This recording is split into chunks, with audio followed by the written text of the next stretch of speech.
Hi, welcome to my channel Math Science Solver. Today we will learn NCERT 10th Standard chapter Arithmetic Progression. In this chapter, I'll be covering all the exercise problems. This chapter is divided into different parts, so please see other videos for continuity. If you like this video, please share, like, subscribe and press bell button. What do you see below? There are series of shapes that are arranged in some order. Can you predict what shape comes in the place of the question mark? Yes, we can tell it as the series is in some order. This is called as the pattern. Let us try something other than shapes, maybe numbers. We can call this as number patterns. As an example, here we have 1, 2, 3, 4, 5, etc. Here we get the next number by adding the previous number by 1. Next example is 100, 98, 96, 94, 92, etc. Here we get the next number by subtracting the previous number by 2. There is another example which is 1000, 100, 10, 1, 1 by 10. Here we get the next number by dividing the previous number by 10. Next example is 1, 4, 9, 16, etc. where each number is a square number of the natural numbers. That is 1 square is 1, 2 square is 4, 3 square is 9, 4 square is 16 and this goes on. Next we have another series which is 3, 3, 3, 3 etc. Here we get the next number by adding the previous number with 0. So even this forms a number pattern. We have seen by now that patterns, whether they are shapes or number, they can give us a hint of what comes next. As a real world example, we have here one lady who hires an auto. She observes the meter, it reads rupees 20. After every 100 meters, lady observes the money increased by 1 rupee. Mathematically, we can write it as 20, 21, 22, 23, etc. Even this follows the number pattern. The number pattern which we saw can also be called as a sequence. A sequence is a one which increases or decreases by a fixed amount when compared to its previous term. If the sequence ends at some point, then such sequence is called as finite sequence. Example, number of balls for 20 overs in T20 cricket. For first over it is 6 balls, for second over it is 12 balls, for third over it is 18 balls and for the 20th over it is 120 balls and it ends at the 120th balls. If the sequence does not have a last term or if it does not end at some point, then we call it as an infinite sequence. As an example for this, we have here 3, 5, 7, etc. where it is a set of odd numbers and it does not have the end point.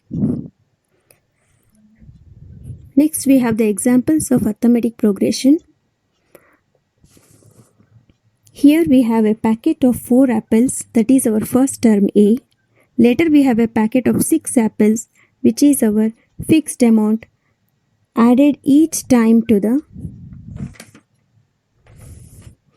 previous term. Here in the example we can see how number of apples are increasing in the each step.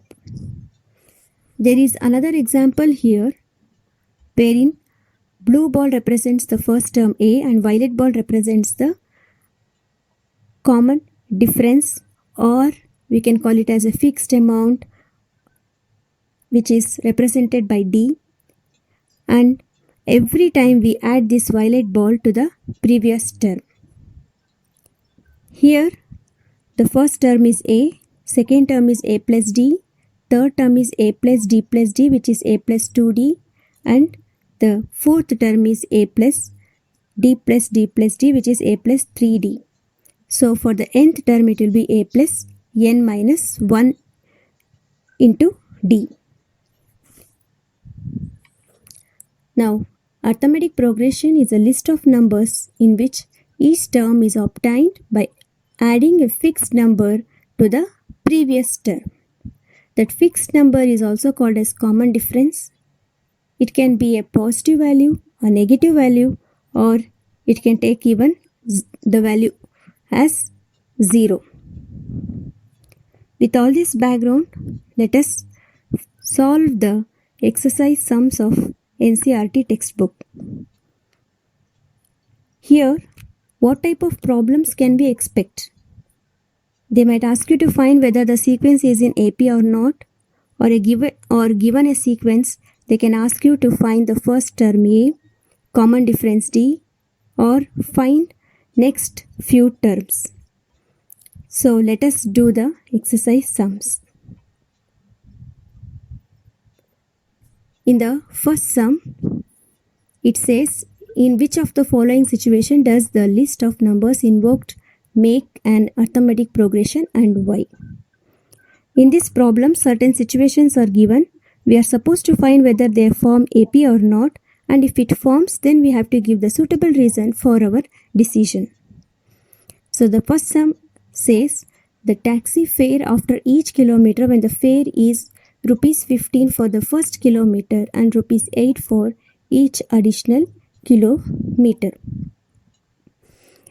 A taxi shows its fare to the passengers as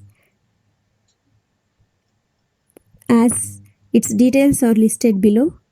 Taxi fare for first kilometer is 15 rupees, and for the next kilometer along with 15 rupees it costs 8 rupees additional. So it is 15 plus 8, which is 23. For the next kilometer it will be 23 plus 8, and this 8 is the additional kilometer with additional fare which is added each time to the previous term. So let us write it. It is, first is A is 15, and the next kilometer it will be 15 plus 8, which is 23, and for the next kilometer it will be 23 plus 8, which is equal to 31. So the sequence is 15, 23, 31, etc. Here we get the each term by adding the previous term by 8, and it follows the arithmetic progression definition. Hence it is an AP or arithmetic progression.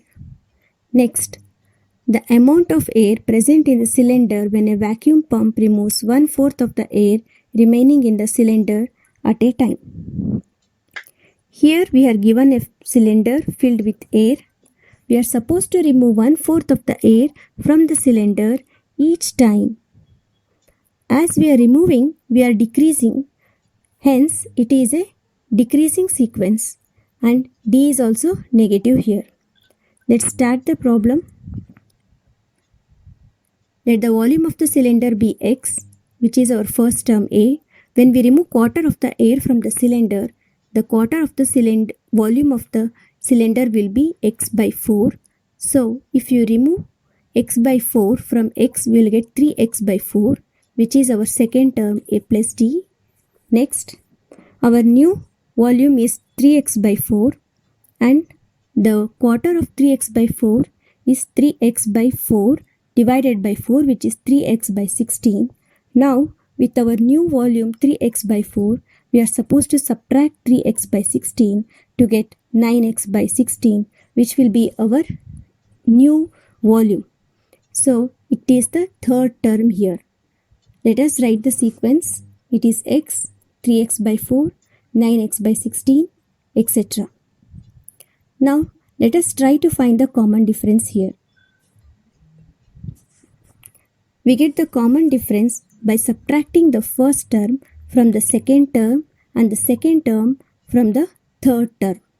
So if you subtract it, you are going to get x by minus x by 4 and minus 3x by 16. Here the d value is not constant and it is not increasing in a fixed amount. Sorry, it is not decreasing at a fixed rate. Hence, it is not an AP. Next, the cost of digging a well after every meter of digging, when it costs rupees 150 for the first meter and rises by rupees 50 for each subsequent meter.